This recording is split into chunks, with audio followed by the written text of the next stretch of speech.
When a person calls 988, they're connected to a crisis counselor. Crisis is completely self-defined. If you're wondering if you should call, you should probably call. A caller can expect to talk about coping skills, talk about resources, and ways to move forward beyond the call. They can call us, they can chat, they can text, and when they come out on the other side, they're feeling better. Call or text 988 or chat 988lifeline.org. Shalom, buenos días a todos, bienvenidos una vez más al programa El Camino de Dios. Les habla El Morellosa, el director del Ministerio Jaim. Bendito sea el Dios de Abraham, el Dios de Isaac, el Dios de Jacob, el Dios y Padre de nuestro Señor y Rabino Yeshua el Mesías, que nos concede la oportunidad de estar una vez más aquí en PAB 550 el día de hoy, 1 de junio del año 2025, que equivale al día 5 del mes de Nisan, perdón, del mes de Sivan, de acuerdo al calendario de Hillel. Gracias le damos al Eterno por una vez más poder estar aquí en PAB 550. También agradecemos a la familia de PAB por el espacio que nos han concedido por muchos años. Saludamos a todas esas personas que nos escuchan todos los domingos y este programa llega a ustedes en vivo. Así que mientras lo está escuchando, el programa está siendo al momento difundido a ustedes. O sea, estamos aquí hablando al momento con ustedes, no se está grabando para luego transmitirse en la emisora.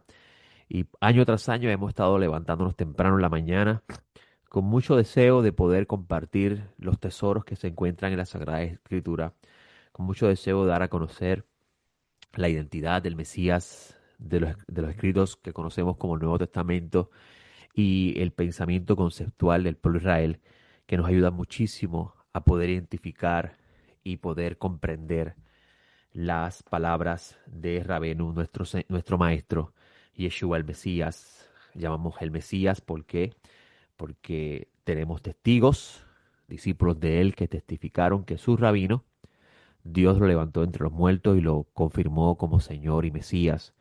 Además de ellos poder ver con sus ojos que Dios estaba en él. Como dice Pablo de Tarso, quien no fue uno de los discípulos originales, pero muy buen conocedor de la tradición oral de la vida de Yeshua de Nazaret y a la misma vez un gran erudito de la Torá, dice en un texto de una de las cartas escritas a la congregación en Corintio, Dios estaba en el Mesías, estaba en el ungido, reconciliando al mundo consigo mismo. ¿Quién es ese ungido? Yeshua. O sea, Pablo está diciendo, Dios estaba en Yeshua, reconciliando al mundo consigo mismo. Esto es interesante porque esta palabra de Tarso son interesantes porque va a la par con lo que estuvimos hablando la semana pasada con respecto a qué convierte a Yeshua como el Mesías, qué lo hace a él el Mesías, qué significaba la idea bíblica, la idea judía del Mesías, y cómo este concepto hay que restaurarlo a su idea original para poder entender mejor todas las cosas que Yeshua dice y hace. Pero antes de entrar en eso, quiero mencionar brevemente que ayer en nuestro centro de estudios, El Camino del Nazareno, estuvimos reunidos, como de costumbre, todos los sábados a partir de las 9 de la mañana, y estudiamos la porción de la Torá titulada Bamidbar. Bamidbar es la porción número 34 de la lectura anual de los 5 libros de Moisés o la Torá. Y Bamidbar comienza en el libro de Números, capítulo 1, versículo 1 al capítulo 4, versículo 20. Usted conoce el libro de Números como Números, pero recordemos que la Biblia no fue escrita en español. La Biblia fue escrita en un idioma diferente al nuestro y lo que tenemos en nuestras manos como traducciones a nuestro idioma son realmente interpretaciones del traductor. ¿Por qué interpretaciones? Porque en el hebreo una palabra tiene multiplicidad de significado. Y si usted no conoce el trasfondo hebreo de los textos y el pensamiento conceptual hebreo de las palabras que están escritas en esos textos, pues usted podría llegar a conclusiones que incluso hasta en la traducción no le hace justicia a lo que se está enseñando. Y le voy a mostrar un ejemplo. Yeshua, antes de que Yeshua fuera llevado al desierto para ser probado por Satán, vamos a ver que Juan el Inmersor está hablando con un grupo de personas a quienes él está llamando a arrepentimiento.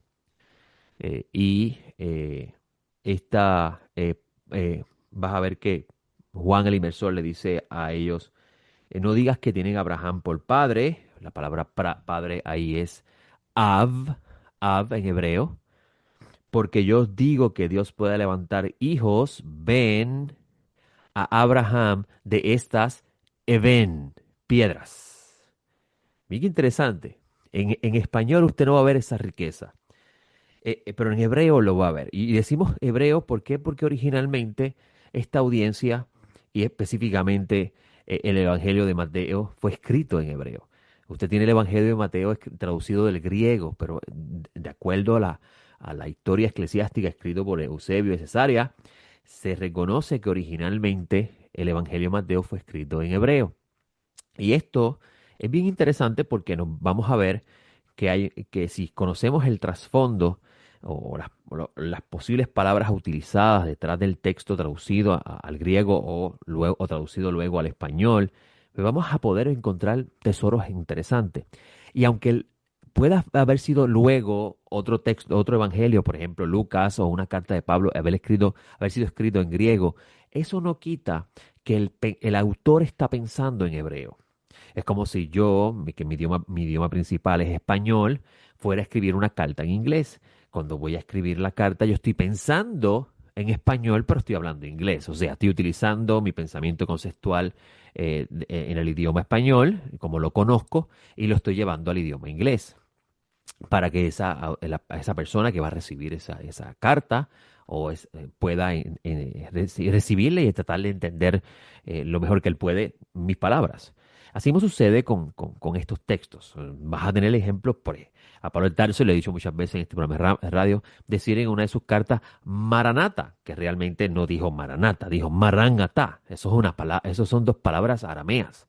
Marán significa señor o amo, atá significa ven. Así que él lo que está diciendo en hebreo, ven señor, ven amo. Porque la palabra Adón en hebreo, que se traduce como Marán en arameo, significa alguien que es amo sobre algo. O ese algo puede ser discípulos, pueden ser personas, puede ser mundo, puede ser reino. O sea, hay que ponerle entonces aquello a que se apunta ese título. Pero eso es lo que significa Marán. Marán significa señor, amo. En arameo, hebreo es Adón.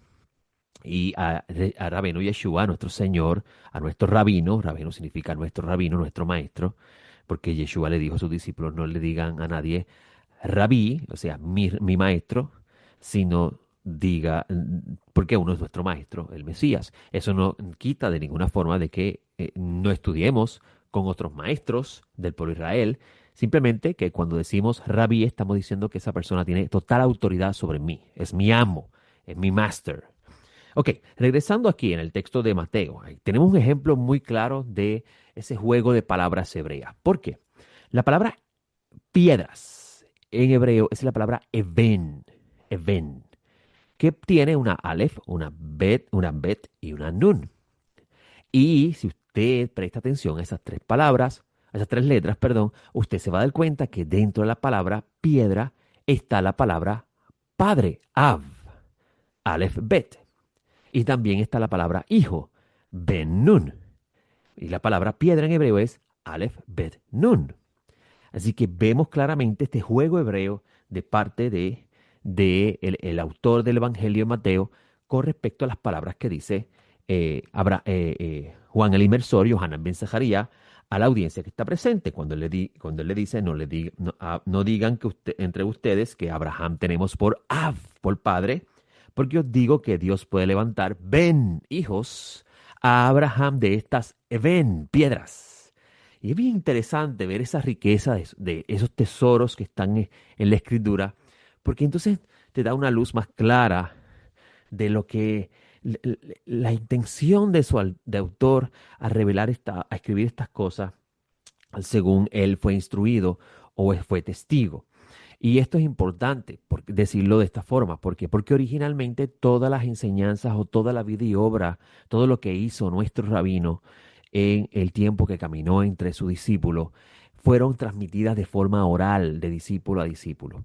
Y fue tiempo, muchos años después, donde se escribieron con el propósito de perpetuar las memorias según cada discípulo las recibió, la entendió y quiso transmitirla a la audiencia a quien le está correspondiendo ese documento. Y eso es bien, bien importante tenerlo en cuenta. Y la palabra, y le decimos, llegamos a esto porque en el Centro de Estudios Hebraico, el Camino Nazareno, que nos reunimos todos los sábados, este se encuentra en la carretera 511, kilómetro 1.8 del barrio Real Anón en Ponce. Allí en el Centro Comercial Plaza Real Anón, en el segundo local que se encuentra a mano izquierda, en el segundo estacionamiento, allí dando para la parte posterior está nuestro Centro de Estudios. Si usted desea visitarnos, tiene libertad para hacerlo. Estábamos estudiando ayer el libro Bamidbar. Bamidbar es una palabra hebrea muy interesante. ¿Por qué? Porque, y ahí vemos la importancia de tratar de entender el idioma original y sus conceptos, porque vamos a encontrar el tesoro. La palabra Bamidbar se traduce como desierto. Pero dentro de la palabra Bamidbar está la palabra Dabar, palabra. La palabra que usted traduce como palabra en español, en hebreo es Dabar. Y es interesante cómo el Creador nos está diciendo en su Sagrada Torá que en el desierto encontramos palabra. ¿Qué relación hay en el desierto con palabras? O la palabra que es revelada por el Creador. El ejemplo de esto lo encontramos en el Sinaí. Fue en el desierto, en el monte específicamente el Sinaí, donde por primera vez la palabra del Eterno, la revelación de la sabiduría divina que proviene de Dios, hizo su aparición al pueblo, o sea, habló directamente al pueblo de Israel y luego comunicó a través de Moisés, aunque a Moisés Dios le comunicaba directamente. Y esta porción Bamidbar comienza de esa forma. Dios le habla a Moisés en el segundo año de su estadía en el Sinaí, desde la tienda del encuentro. Ahora, esta ocasión, ya Dios no está hablando en la parte alta del monte, donde le estaba hablando primero directamente al pueblo y después a Moisés, ni tampoco está hablando ahora a través de una zarza ardiendo. Ahora está hablando a través de la tienda del encuentro. Incluso un comentario rabínico muy, muy interesante con respecto a Moisés hablando con Dios en la zarza ardiendo, como se encuentra en Éxodo, en el capítulo 13, si la memoria no me falla, es el siguiente, dicen los rabinos. ¿Por qué Dios le habló a Moisés a través de una zarza? ¿Por qué Dios le habla de esta forma? Tantos árboles que existen en el mundo, ¿por qué coge una zarza ardiendo que no es un árbol tan atractivo? La respuesta a esto está para enseñarnos que no hay un lugar en el mundo donde la presencia de Dios no esté. Y esto es bien interesante porque entonces nos enseña que el Creador, mientras puede ser hallado, está disponible y dispuesto para cada ser humano que desea acercarse a Él. Y esto me lleva al texto de Génesis, donde preguntaba yo en el centro de estudio, Adán comete una transgresión y se da cuenta que está desnudo, se da cuenta que no tenía ropa, aunque siempre estuvo en ese estado, pero algo despertó en él, se da cuenta que ahora no tiene ropa. Y él se esconde cuando percibe que el Creador se está acercando. Y Dios le dice a Adán, Ayeka, ¿dónde estás, Adán? Ayeka, es la palabra hebrea. Todavía hasta el día de hoy Dios le sigue diciendo al humano, Ayeka, ¿dónde estás? Pero uno viene a preguntarse, ¿cómo el Creador va a preguntarle al ser humano dónde está? ¿Será acaso que el Creador no lo sabe todo? Sin embargo, esto está aquí para enseñarnos que realmente el Creador no es el que se oculta, sino el humano. Y que Dios todos los días está diciéndole al humano, Ayeka, ¿dónde estás? Y el humano es el que no se da cuenta que él no puede ver a Dios o no puede percibir a Dios porque se está cada día escondiendo de él. Interesante, ¿no? Bueno, para aprovechar los minutos que nos quedan en el programa, como les dije, ayer estuvimos estudiando la porción de la Torá titulada Bamidbar. Y dentro de esa lectura también tuvimos la lectura de Mateo 4, 1 al 17, donde nuestro maestro Yeshua el Mesías de él se narra cómo luego de recibir el espíritu del Mesías, y eso lo estuvimos hablando en el programa anterior, este espíritu, que es el espíritu de Dios, los nazarenos no creían en una tercera persona en la Trinidad. Eso es un concepto que vino posterior a la muerte de todos los discípulos originales y el distanciamiento de los gentiles del pensamiento conceptual judío y la reinterpretación de ciertas ideas que están en las escrituras ya desde la perspectiva, de una perspectiva de las naciones y no del pueblo de Israel. El espíritu del Mesías, que es el espíritu de Dios, o sea, el espíritu de Dios es una emanación de Dios, así se entiende dentro del pueblo de Israel, y ese es el espíritu que se manifiesta dentro de la creación, porque Dios es más grande que la creación. Está sobre el Mesías y sobre Yeshua, y con esto se afirma de que Él es el Hijo. Él es el escogido por Dios para hacer la función de el Mesías. Y dice el texto que inmediatamente que el Espíritu desciende sobre él es impulsado al desierto, Bamidbar, para ser tentado. Algunas versiones dicen probado por Satán, por el diablo. La palabra diablo es un concepto que nace tiempo después. Realmente la palabra es Satán, y Satán significa acusador, en algunos contextos opositor, dependiendo del contexto. Y el sentido simple de la palabra Satán es algo que se opone, algo que resiste. En algunas ocasiones hace el trabajo de acusar. En el sentido judicial del contexto Satán, esto significa eh, como un fiscal que se presenta en la corte y busca meter preso a alguien. Y esta idea judía, luego con el pasar del tiempo, los gentiles la personifican y le dan más poder de lo que realmente tiene y lo convierten en el diablo. Pero en su sentido original es un ángel creado por Dios, no se le reveló a Dios. Esas son ideas que nacen mucho tiempo después de círculos que pues se distancian de las ideas originales del pueblo de Israel.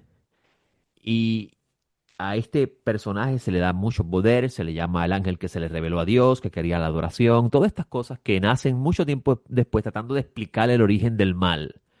Porque eso es una de las grandes preguntas que el humano se ha hecho a lo largo de la historia de su existencia. ¿De dónde proviene el mal?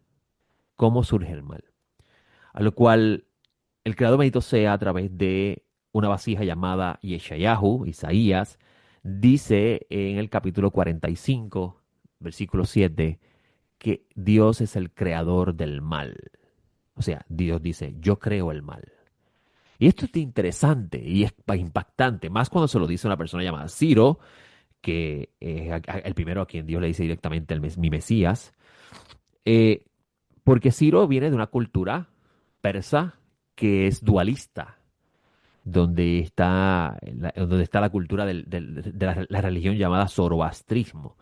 Y por eso el contexto es importante, porque le está diciendo Dios directamente a Ciro, yo soy el que crea el mal. Ahora, la palabra bará en hebreo es una palabra muy interesante. ¿Por qué? Porque la palabra bará significa hacer que exista algo de la nada. O sea que en esencia el mal no existe. Dios lo creó. Ahora, un rabino de los años 1600, muy sabio, conocido como Moshe Hailuzado, explica este texto de la siguiente forma, y es importante tener esto en cuenta. Lo que quiere decir esto es que Dios en ocasiones crea el mal para detener el mal. Por ejemplo, podemos tomar el caso de Sodoma y Gomorra. Ante los ojos de muchas personas, el desastre ocurrió en Sodoma y Gomorra, donde dice la escritura que llovió fuego del cielo y destruyó a su ciudad y no quedó rastro de ella, fuego y azufre. Muchas personas pueden decir, wow, qué gran mal ha sucedido sobre ese lugar. Pero ese mal es como consecuencia del mal creado por el humano. El humano hace el mal y Dios envía un mal para detener el mal. Ahora, en el contexto del Satán, no se percibe la figura del Satán como un ente que crea en sí el mal, que es el que hace el mal, sino que dentro del pensamiento hebreo se dice que hay un impulso interno dentro del ser humano que es el que lo lleva a él a rebelarse al Creador, que con esa rebelión se le considera el asunto del mal. O sea, desobedecer la voluntad divina se considera hacer el mal. ¿Por qué? Porque todo lo que se opone a la voluntad divina es dañino para la vida del ser humano y daña el ecosistema de la creación que Dios ha hecho. Ahora, en este texto de Mateo, vamos a ver que el texto nos dice que el Mesías Yeshua es impulsado al desierto para ser tentado por Satán. Y uno se preguntaría, pero ¿cómo Dios va a permitir eso? ¿Cómo Dios le va a entregar a este ángel al Mesías? Una de las cosas más interesantes de este texto es, y le preguntaba yo, lo comentaba y hice la pregunta en el centro de estudio ayer, es ¿cómo sabemos, cómo podemos nosotros comprender el origen de este relato? Me explico. Si Yeshua está yendo solo al desierto, impulsado por el Espíritu, a un tiempo de ayuno y obviamente oración de 40 días y 40 noches, ¿quién está allí presente para testificar visualmente y audiblemente todo lo que está sucediendo? O sea, usted lee ese capítulo y el Satán le dijo y él le contestó y luego lo llevó y le mostró. Todas esas cosas, una persona en el centro de estudio me dice, pues eso fue el Espíritu Santo que se lo reveló. Eso es la comprensión de los gentiles de esa idea. Pero pasamos por alto algo. El Mesías le pudo haber contado, incluso, de seguro, le dijo a sus discípulos esto que sucedió. Porque es la forma tradicional de un rabino de la época enseñarle a sus discípulos ideas concernientes a la relación del ser humano con Dios. Así que luego de todo este suceso, cuando Yeshua comienza a escoger a sus discípulos, en su círculo interno de discípulos, él le cuenta esta experiencia, cosa que luego ellos van a perpetuar en un escrito para que no se olvide.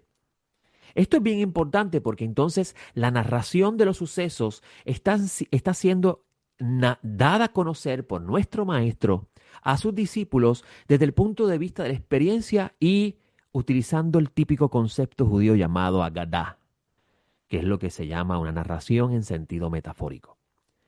Muchas personas pasan por alto esto cuando lo leen y piensan que realmente, por ejemplo, el Mesías fue llevado al pináculo del templo y la gente lo estaba mirando de lejos, porque todos los días había alguien en el templo, habían personas, y dirían, ¿qué hace esa persona allá arriba? Se va a lanzar al vacío, usted estará loco. Uno se imaginaría que realmente está pasando eso. O también que él realmente fue transportado un espíritu a un monte muy alto y le pudo ver toda una fotografía de la película de todos los reinos de la humanidad. Pero claramente, como usted estudia, el mundo judío y la forma de narración de la sabiduría y los conceptos que ellos quieren narrar, utilizan mucho la Gadá, que es historias en forma de metáfora para transmitir ideas profundas que no se podrían captar a simple vista si no se usa ese método. Y esto es interesante. ¿Por qué? Porque si prestamos atención a la lectura y luego vamos a un texto que pertenece a una carta escrita por un discípulo de Yeshua, usted va a encontrar que este discípulo entiende muy bien a lo que Yeshua está haciendo alusión cuando le dice a sus discípulos la experiencia suya en el desierto. Ahora, ¿por qué el Mesías tenía que ser llevado al desierto? Se enseña dentro de la tradición de Israel que el número 40 es un número muy importante porque habla, primero, de un nacimiento, segundo, de un comienzo. Nacimiento y comienzo no es lo mismo en el pensamiento conceptual judío. Y a la misma vez de un periodo de elevación y prueba.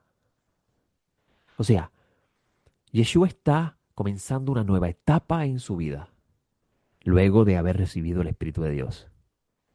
Y él entra en un periodo de 40 días de aislamiento absoluto, ausencia de comida, o sea, ningún contacto con el mundo material. Y a la misma vez, una preparación de elevación muy alta, pero un gran conflicto en su interior. La palabra deseo en hebreo es la palabra ratzón. Y esta palabra significa también voluntad. Así que cuando usted lee al Mesías decir, no se haga mi voluntad sino la tuya, él está diciendo, no se haga mi razón, mi deseo, sino tu razón, tu deseo.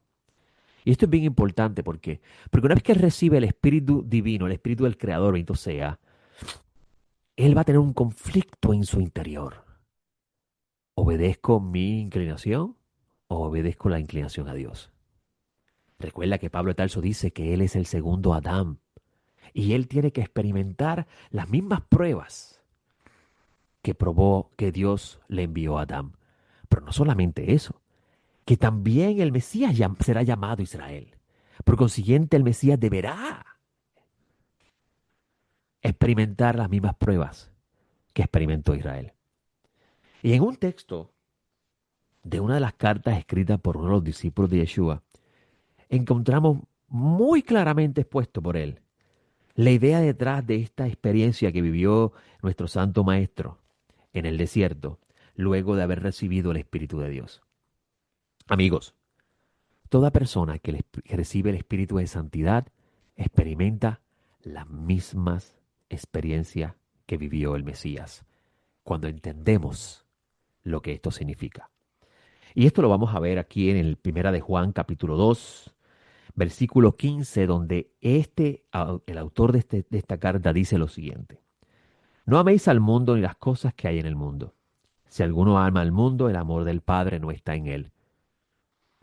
Porque todo lo que hay en el mundo, la codicia de la carne, los deseos de la carne. ¿Qué le pasó a Rabeno Yeshua? Inmediatamente terminó los 40 días de ayuno. Le dio hambre. Luego dice el texto, la codicia de los ojos. ¿Qué fue lo que le mostró Satán en uno de los montes? Lo que eso representa para la mente de nuestro rabino. Todos los reinos del mundo. ¿Pero acaso él no es el Mesías? ¿Acaso él no es heredero de toda la creación?